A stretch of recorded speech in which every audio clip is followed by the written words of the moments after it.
Olá, estamos começando mais um programa Livres Ideias. Programa Livres Ideias, que é uma produção do Cenas Pré-Vestibular e Concursos em parceria com a pousada Relíquias do Tempo, a mais aconchegante pousada aqui em Diamantina, fica na rua Macau de Baixo, número 104.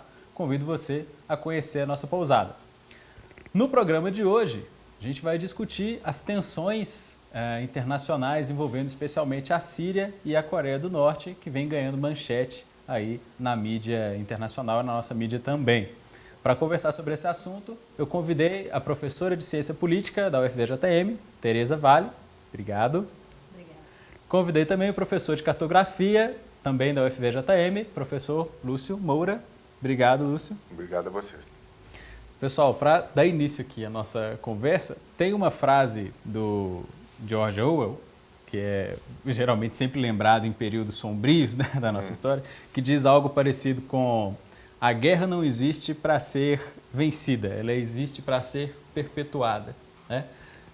Esse conflito na Síria parece ser uma perpetuação da Guerra Fria, onde você tem, de um lado, os Estados Unidos e agora a Rússia, né, a antiga União Soviética, demonstrando poder político e bélico num país, como, por exemplo, aconteceu no Vietnã e agora talvez seja a Síria, palco dessa Guerra Fria. O que você acha? Vamos começar com você, Tereza. Então, na verdade, nós não podemos dizer que é uma perpetuação da Guerra Fria, porque o mundo mudou muito, né, depois do fim da Guerra Fria, né? Mas é fato que ainda há alguns resquícios que podem nos levar a pensar nisso, né? Porque são duas grandes potências armamentícias, né? Que no caso são os Estados Unidos e a Rússia, que de certa forma estão envolvidos em todos os grandes conflitos que se encontram espalhados pelo nosso planeta, né? Se olharmos para trás, para a história, nós vamos ter o caso de 62, né, que foi o conflito com Cuba, que de fato a gente quase teve uma guerra nuclear ali. A Rússia sentou com isso. A Rússia sentou com os Estados Unidos, armou Cuba. Fidel Castro na época ficou enfurecido com a União Soviética, informou: como assim vocês decidem alguma coisa sem me comunicar, né? Eu sem saber o que eu penso, né? Depois teve 83, né, quando um avião entrou erroneamente no território russo e eles abateram, e a falsa notícia de possíveis 5 mísseis tendo sido lançados pelos Estados Unidos. Quase de novo nós entramos num conflito nuclear. E agora de novo, né, a gente tem essa crise aí colocada.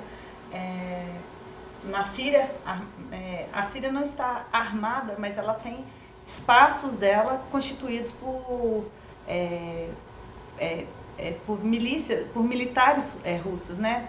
O Lúcio pode falar melhor da marina deles. Como chama lá, Lúcio? Uma base. É uma base. Isso. É uma base militar.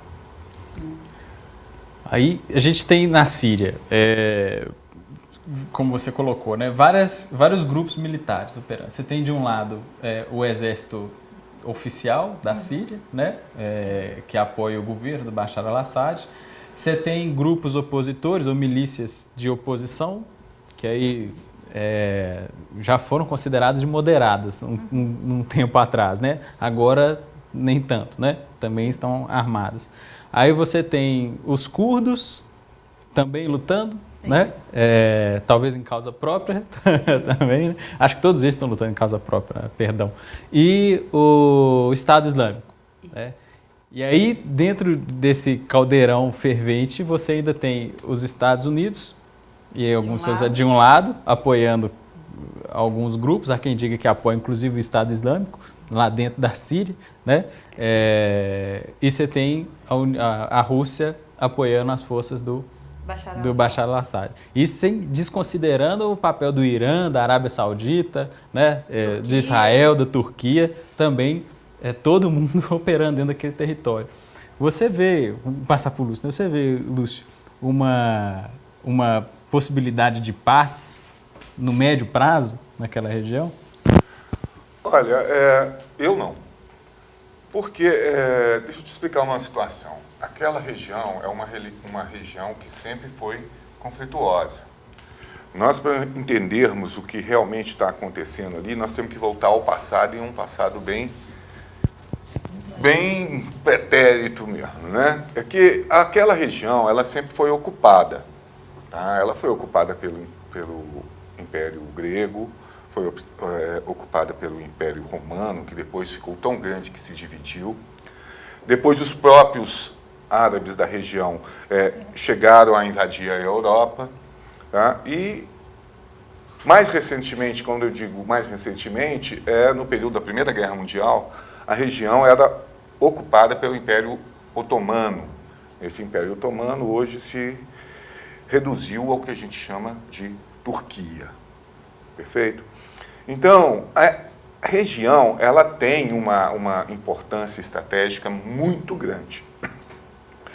Quem já teve a oportunidade de conhecer a história sabe que muito do que é responsável pelo descobrimento do Brasil, da América, veio em função da tentativa de abertura de novos caminhos para a comercialização com, principalmente, a China, que era o império chamado da seda. Nesse interstício, a gente pode ver as histórias de Marco Polo, que fez a primeira ligação entre a região ocidental da Europa até chegar à China por terra. Eu gostaria de mostrar um mapa da Ásia, se for possível, para explicar bem essa situação. Ali, ó, nós estamos vendo a China, nós estamos vendo a Rússia, nós estamos vendo ali os países do árabes. E a Síria, ela faz e tem um litoral pequeno, mas de grande importância do Mediterrâneo. Ou seja, todo o petróleo que é produzido ali na Península Arábica, ele tem dois caminhos para chegar ao Ocidente. Ou ele faz a volta todo pela costa da África, ou ele vai pelo canal de Suez e entra no mar Mediterrâneo.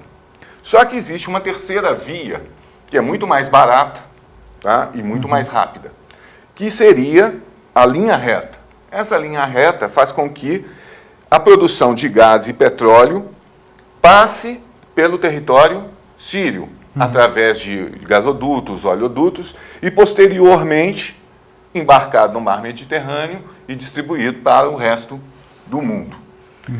A Síria, assim como vários outros países, surgiu de um acordo entre franceses e ingleses ao final da Primeira Guerra Mundial, onde dividiu a região em vários países. Um deles é a Síria, e veio o Líbano, e vários outros, a Jordânia, vários outros países que estão naquela região. Essa divisão não respeitou a etnia dos povos, religião, cultura, e ali é berço tanto do cristianismo como do judaísmo, o judaísmo em primeiro, e posteriormente os muçulmanos. Eles são a religião mais nova. Isso fez com que muitos desses países fossem criados em função da necessidade que esses países tiveram e têm de manter a sua influência na região. Perfeito? Então, a Síria hoje ela é um estado chave para aquela região. Quando o país foi criado, e com o passar do tempo, principalmente depois da Segunda Guerra Mundial, ele tomou uma posição pró-soviética. Perfeito?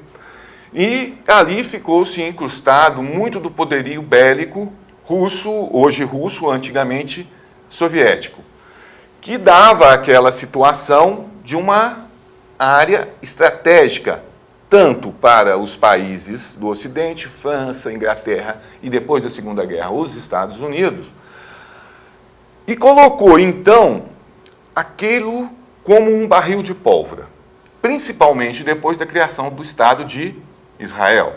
A Síria hoje tem uma parte da sua fronteira ocupada por Israel, que são as colinas De Golã. de Golã. Com a morte do pai, o Hafez Assad tomou o poder e iniciou um processo de liberalização. Só que esse processo de liberalização dele, como um Estado laico, certo? Ou seja, sem privilegiar religiões, começou a tomar um pulso muito forte. O que aconteceu? Num determinado momento, ele começou a fechar, porque ele queria uma abertura, mas não queria democracia. Ele queria se manter no poder. O poder era que interessante. Aí aconteceu a Primavera Árabe, com a deposição dos líderes ditatoriais do Egito e da Líbia, principalmente. Esse processo incrementou o sentimento de democracia e liberdade na Síria. E aí sim iniciou-se um conflito. Um conflito que vai se dar pela armada síria, pelo exército regular sírio e pelas forças livres de libertação da Síria. Mas o que acontece? Como a área é muito conflituosa, se aproveitaram desse contexto o Estado Islâmico, os curdos e outras minorias dentro da região. O que vai acontecer então?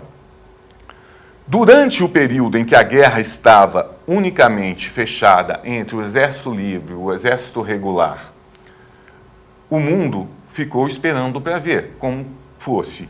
Pode acontecer a mesma coisa que aconteceu no Egito, pode acontecer a mesma coisa que aconteceu na Líbia. Mas o exército sírio, regular sírio, endureceu. E com isso começou a ganhar território, principalmente o Estado Islâmico. E todos combatiam entre si. Mas chegou um ponto que as lutas chegaram à capital, Damasco. E a partir daí, quando estava se prevendo uma derrota de Assad, a Rússia, como aliado dos sírios, interferiu na guerra e passou a utilizar seu exército regular contra o Estado Islâmico, contra os curdos, e assim disseminou uma grande área de conflito. Por sua vez, os Estados Unidos, depois de um ataque químico, que não é este de recentemente... 2013, se eu não me engano. Exato. Ele passou a armar o Exército Livre. E também a fazer incursões, junto com a França, junto com a Inglaterra, tentando destruir também... Eu vou te interromper só um pouquinho, inclusive porque eu quero saber sua opinião com relação à suposta proximidade dos Estados Unidos com o Estado Islâmico dentro da Síria. Mas é porque esse bloco nosso acabou, a gente continua esse assunto então no segundo bloco. Perfeitamente. Até lá.